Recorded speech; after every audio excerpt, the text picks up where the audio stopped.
আসসালামু আলাইকুম ভিউয়ার্স, সবাই কেমন আছেন? আশা করি সবাই ভালো আছেন। দেখুন, Samsung F23 5G আরও একটি ফোন নিয়ে আসলাম।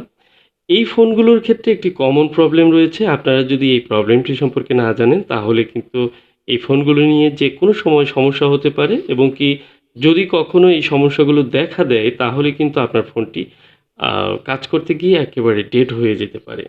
অবশ্যই এই বিষয়টি অনেক গুরুত্বপূর্ণ। যারা Samsung F23 5G ইউজ করেন, তারা অবশ্যই ভিডিওটি কন্টিনিউ করবেন। দেখুন, আমি ফোনটি ১ম এ চার্জে লাগিয়ে দেখছি। ফোনটি কিন্তু চার্জে লাগানোর পরেই লোডিং নিচ্ছে। মানে ফোনটি অন আছে। ফোনটি কিন্তু একদম ডেড মোডে নেই। আর এই ফোনটি যেহেতু খোলা হয়নি, ফোনটির যে প্রবলেমটি আছে সেটিও আপনাদের দেখাবো এবং কি প্রবলেমটি কিভাবে সলভ করা যায় সেটিও আপনাদের দেখাবো। অনেকেই কিন্তু Samsung এর উপরে একটি আস্থা রাখেন। Samsung অনেক ভালো একটি ফোন। এই ফোনের ক্ষেত্রে দেখা যায় যে লং লাস্টিং ইউজ করা যায়। ফোনটি সহজে প্রবলেম হয় না। কিন্তু যে ধরনের প্রবলেমগুলো সব ধরনের ফোনেই কিন্তু কম বেশি দেখা দেয়। আর এই Samsung ফোনের কিছু মডেল রয়েছে যেগুলোতে প্রসেসর ইস্যু হয়। মানে প্রসেসরের প্রবলেম হবেই এবং কি কোনো সময় এই সিম্পটমগুলো দেখা দিলে অবশ্যই আপনাকে প্রসেসর রিবোলিং করতে হবে। দেখুন, প্রসেসর আসলে কেন রিবোলিং করতে হয়? এই প্রশ্নটি কিন্তু অনেকেরই থাকে। আর প্রসেসর কি চেঞ্জ করলে ঠিক হবে কিনা? বা প্রসেসর কি আসলে চেঞ্জ করার প্রয়োজন আছে কিনা? দেখুন, এই ফোনটির ক্ষেত্রে একেবারে খুব সহজভাবে এই ফোনগুলোর ক্ষেত্রে বলি, যেগুলো রিবোলিং করতে হয়। এই ফোনগুলো জাস্ট আপনার একটি বাইক বা একটি যেকোনো ধরনের কার আপনি যখন ইউজ করেন, একটি সময় কিন্তু সেটিকে সার্ভিস করতে হয়। সেগুলো কিন্তু আপনার নতুন করে রিফ্রেশ করতে হয়। এই ফোনগুলোর ক্ষেত্রে যে প্রসেসর থাকে, এই প্রসেসরের যে কানেক্টিভিটি থাকে, বলগুলো থাকে, কানেকশন থাকে, এই কানেকশনগুলো ফল্ট হয়। আর এগুলো কোম্পানি একসময় কিন্তু অনেক আ আঠাযুক্ত করে এবং কি খুব স্ট্রংভাবে ফিক্স করে দিত। কিন্তু বর্তমানে যে ফোনগুলো এগুলো প্রচুর হিট হয়। হিট জেনারেট করার কারণেই কিন্তু এই আঠাগুলো বা লাইনগুলো ড্যামেজ হয়। তো লাইনগুলো যখন ড্যামেজ হতে একেবারে প্রবলেম হয়ে যায়, তখন কিন্তু এই ফোনগুলো বিভিন্ন সমস্যা হয়। দেখুন, ইলেকট্রিসিটি ড্রপ করলো। আমাদের এখানে প্রচুর পরিমাণে বিদ্যুতের সমস্যা। তো ফোনটি আমি চার্জে লাগিয়েছি এবং অন করার চেষ্টা করছি। ফোনটি কিন্তু বারবার রিবোট হচ্ছে। তো এই ফোনটি কুরিয়ারের মাধ্যমে এক ভাই আমার কাছে পাঠিয়েছেন। আসলে ফোনগুলোর যে প্রবলেম, এগুলো কিন্তু কমন একটি প্রবলেম। সেটি হচ্ছে ওয়াইফাই যখন আপনার কানেকশন দিবেন, তখন এই ফোনগুলো রিবোট করে এবং কি ওয়াইফাইটি কাজ করে না। যদি আপনি ওয়াইফাই অফ রেখে হয়তো আ অনেকক্ষণ রিবোট হতে চালু হতেও পারে। ফোনটি অনেক সময় চালু হয় বা কিছুক্ষণ ইউজ করা যায়। কিন্তু যদি আপনার ওয়াইফাই আবার পুনরায় অন করেন, ফোনটি রিবোট হতে থাকে। তো এই সমস্যাটা কি? আসলে কি সমস্যাটা ওয়াইফাই আইসি? না।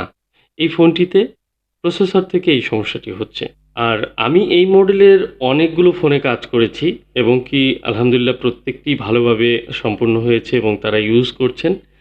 আর এই ফোনগুলো কিন্তু একটিও এখন পর্যন্ত ডেট হয়নি আমার কাছে। তারপরেও কিন্তু এই ফোনগুলো কিন্তু অনেকেই কাজ করতে গিয়ে ডেট করেন। অনেকে জানিয়েছেন যে তারা তার পরিচিত কেউ একজন দেখিয়েছিলেন, সেখানে কাজ করতে দিয়ে ডেট হয়েছে। এ ধরনের ঘটনা কিন্তু অনেকে বলেন।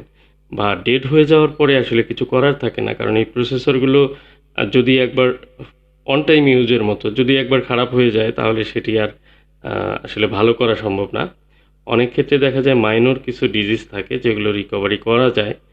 আর এ ধরনের ফোনগুলো আমরা আসলে কেন প্রসেসর রিপ্লেস করব? আমাদের তো এই ফোনগুলো 100% প্রসেসর ভালো থাকে। আমাদের ম্যাক্সিমাম ফোনগুলো কিন্তু বলতে পারেন 99% ফোন রিবোলিং এর মাধ্যমেই সলভ হয়ে যাবে। আর এগুলো আসলে প্র্যাকটিক্যাল আমি যেহেতু করি, আমি শুধু প্রসেসর নিয়েই কাজ করি। সো আমার চ্যানেলে কিন্তু অনেক ভিডিও রয়েছে। আপনারা চাইলে সেগুলো দেখলে একটি আইডিয়া পাবেন।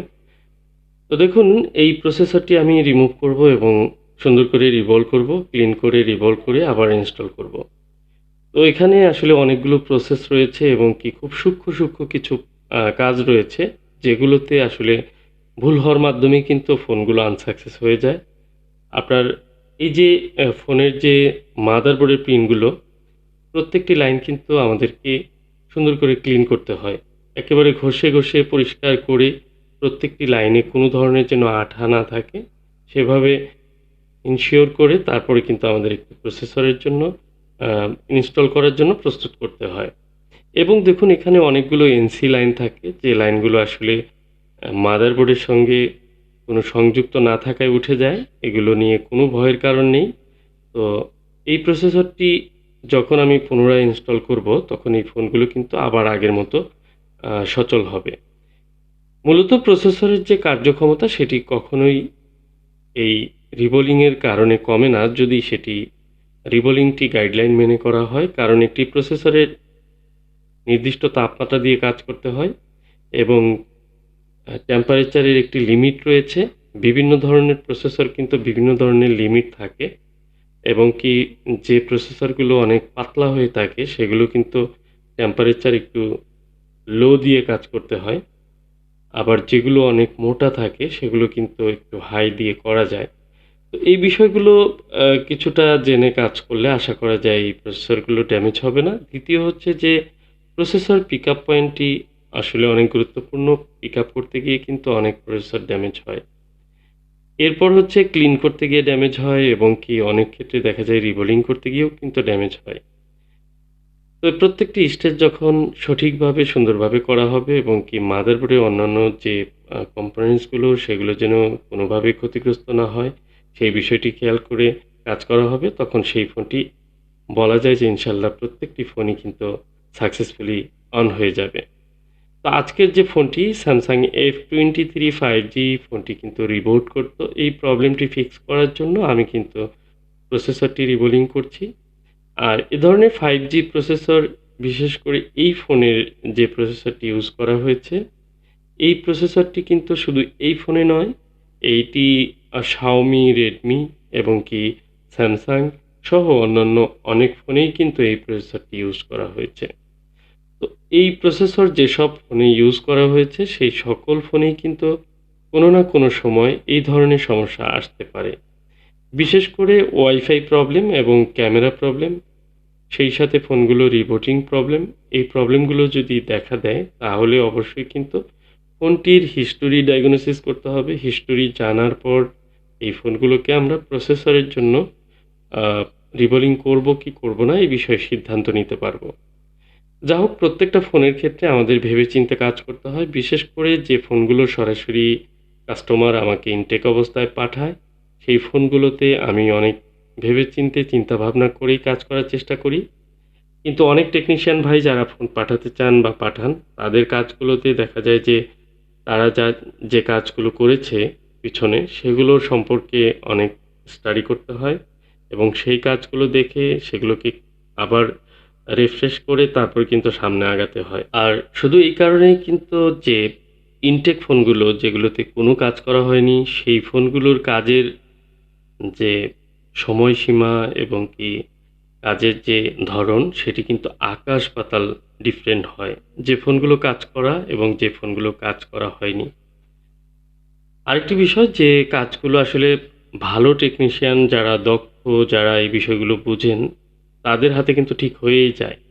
যেগুলো হয় না সেগুলোর ক্ষেত্রে দেখা যায় কোনো না কোনো ফল্ট থাকে, হয়তো কাজের সমস্যা থাকে, যে কারণে কিন্তু ফোনগুলো আনসাকসেস হয়। তো যা হোক, আনসাকসেস যে কোনো কাজে হতে পারে, বাট শিওর হতে হবে কেন আনসাকসেস হলো এবং কোন জায়গাতে আসলে প্রবলেমটি হলো। সেটি ক্লিয়ার থাকলে হয়তোবা ফোনের যে ওনার থাকে সে হয়তো বারবার বিভিন্ন শপে ঘুরবে না, তারও সময় নষ্ট হবে না। সরাসরি তাকে বলে দিলেই হবে যে এই ফোনটির এই প্রবলেম, এটি আসলে সলভ করা সম্ভব হচ্ছে না। কারণ অনেক সময় দেখা যায় যে আমরা এরকম ফোন পাই যে ঢিল মারা ফোন, হাত থেকে পড়ে গিয়ে একদম লেয়ারগুলো ড্যামেজ হয়ে গেছে এবং কি অনেক ফোন আছে যেগুলো লিকুইড ড্যামেজ থাকে, খুব ড্যামেজ থাকে, সেগুলো আমরা কিন্তু কাজ করি না। এক পর্যায়ে ডিসাইড করি যে এই ফোনগুলো আসলে রিপেয়ার না করাই ভালো। তো আলহামদুলিল্লাহ দেখুন, এখন কিন্তু আমার ফোনটি ব্যাটারির লোগো চলে এসেছে। তো আমি আবার একটু খুলবো কারণ একটু ভুল হয়েছে। দেখুন, ইনটেক ফোনগুলোর ক্ষেত্রে একেবারে যেমন ছিল ফোনটি তেমনই রেখে কাজ করাটা আমি সবসময় পছন্দ করি এবং সেজন্য আমার অনেক সময় একটু কষ্ট হলেও কিছু কাজ করি। যেমন ভিতরে এই মাদারবোর্ডে একটি স্ক্রু আছে যেটি থাকে আর কি, তো সেটি আমি লাগাতে ভুলে যাই এবং কি মাদারবোর্ডটি আমি স্ক্রু দিয়ে না লাগিয়ে যদি দিয়ে দেই আমার কাছে ভালো লাগবে না। আমি যে কারণে আমি আবার বডিটি খুললাম। কারণ এগুলো হচ্ছে স্বচ্ছতা, এগুলো নিজের কাছে নিজেকে স্বচ্ছ রাখা, আর কিছুই না। হয়তোবা এইভাবে ফোনটি দিয়ে দিলে যে ফোনের ওনার সে কিন্তু জানবেও না যে ভিতরে একটি স্ক্রু কম আছে।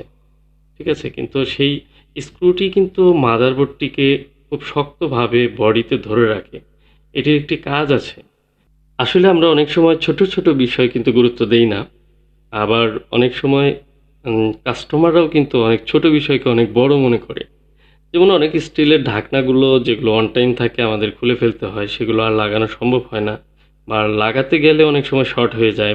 অন্যান্য পার্টসগুলোতে লেগে শর্ট হয়ে গেলে ফোনটি আরও খারাপ অবস্থায় যাবে। যে কারণে কিন্তু অনেক ঢাকনা আমরা লাগাই না। কিন্তু কাস্টমার যারা আসলে ফোন সম্পর্কে বা এটির হার্ডওয়্যার সম্পর্কে ধারণা রাখে না, তারা কিন্তু মনে করে যে এই ফোনটির আমার স্টিলের ঢাকনাটি খুলে রাখলো এটি বড় ধরনের ক্ষতি হয়ে গেল আমার ফোনের জন্য। তো বিষয়টি হচ্ছে যে আমরা টেকনিশিয়ান, আমরা জানি যে কোনটি খুব গুরুত্বপূর্ণ আর কোনটি গুরুত্বপূর্ণ না, এবং কি কোনটা এসেনশিয়াল সেটি কিন্তু আমাদেরকে ছাড় দেওয়া যাবে না। এটা আমরা নিজেরা কাজ করি, নিজেরা তো বুঝি যে এই ফোনটিতে এই প্রবলেম। সো এই বিষয়গুলো আমাদের নিজেদেরকে সতর্ক হয়ে কাজ করলে আশা করা যায় যে ফোনটির সার্ভিস ভালো পাবেন এবং ওনারাও কিন্তু অনেক স্যাটিসফাই থাকবেন। এবার আপনাদের বলছি, আপনারা যদি ভিডিও দেখে ভালো লেগে থাকে, আর এই ভিডিওতে আমি বিভিন্ন রকম দিক আলোচনা করেছি। যদি ভালো লেগে থাকে অবশ্যই শেয়ার করে দিবেন। যারা এই ফোনগুলো ইউজ করে অবশ্যই তাদের হেল্প হবে। সেই সাথে এই ধরনের প্রবলেমের সলিউশনও জানতে পারবে, এবং কি একটি কমেন্ট করে দিতে পারেন। আপনার ভালো লাগা, খারাপ লাগা সবকিছু কমেন্ট করতে পারেন, এবং একটি লাইক এবং সাবস্ক্রাইব মাস্ট। আজকের মতো এ পর্যন্তই। আসসালামু আলাইকুম রহমতুল্লাহ।